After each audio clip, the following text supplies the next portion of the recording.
I've got my daughter a hotel room entirely for herself after her stepsisters made her sleep on the floor. My ex-husband remarried 3 years ago to this woman Beth, who came with twin daughters, Madison and Mackenzie. They're both 15, same age as my daughter Chloe. When Chloe stays there every other weekend, she has to share a room with both of them, because apparently there's no space for her to have her own room in their 4-bedroom house. Last month, Chloe came back from her dad's place looking exhausted. I asked what was wrong and she just shrugged it off like usual. But when she fell asleep on the couch at 7 p.m., I knew something was up. My kid never goes to sleep early unless she's sick. The next weekend, she came back looking even worse. Dark circles under her eyes, cranky all day, complaining about everything. Finally, I cornered her in the kitchen while she was making cereal. "What's really going on at your dad's place?" I asked. She stirred her Lucky Charms for like a full minute before answering. "The twins think it's funny to make me sleep on the floor. They told me their beds are too good for someone who doesn't really belong in their family." My stomach dropped. "What do you mean sleep on the floor?" She looked up at me with these tired eyes. "They took my pillow and blanket the first night and hid them. When I asked Dad and Beth about it, Madison said I was lying and that I probably just lost them. Beth believed her instead of me." I felt my face getting hot. "Where does your dad think you sleep?" "In the bed with them.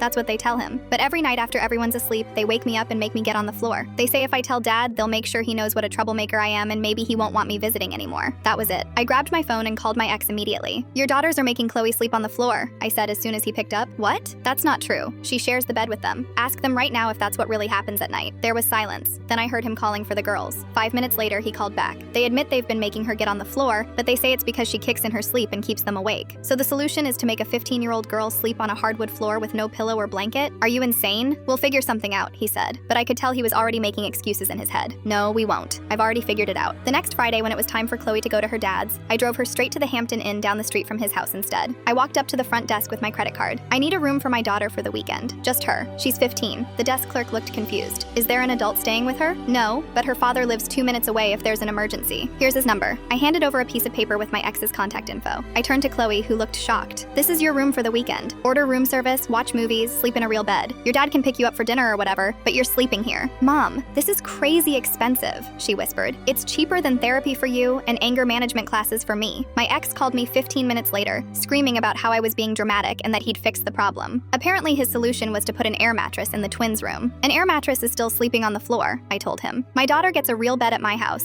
and she'll get a real bed when she's with you too, even if I have to pay for it myself. You can't just put her in a hotel every weekend. Watch me." The twins called me spoiled and said I was just trying to make their mom look bad. Beth tried to guilt trip me about how I was teaching Chloe that she was too good to share a room. My ex threatened to take me back to court for not following the custody agreement. But here's the thing. Chloe came back from that weekend actually smiling. She told me she ordered a pizza, watched 3 movies, and slept for 10 hours straight. She said it was the best weekend she'd had at her dad's in months, so I kept doing it. Every other weekend, Chloe gets her hotel room. My ex finally broke down and cleaned out his home office to make her a proper bedroom. But honestly, she likes the hotel better. She gets to order room service and has a pool.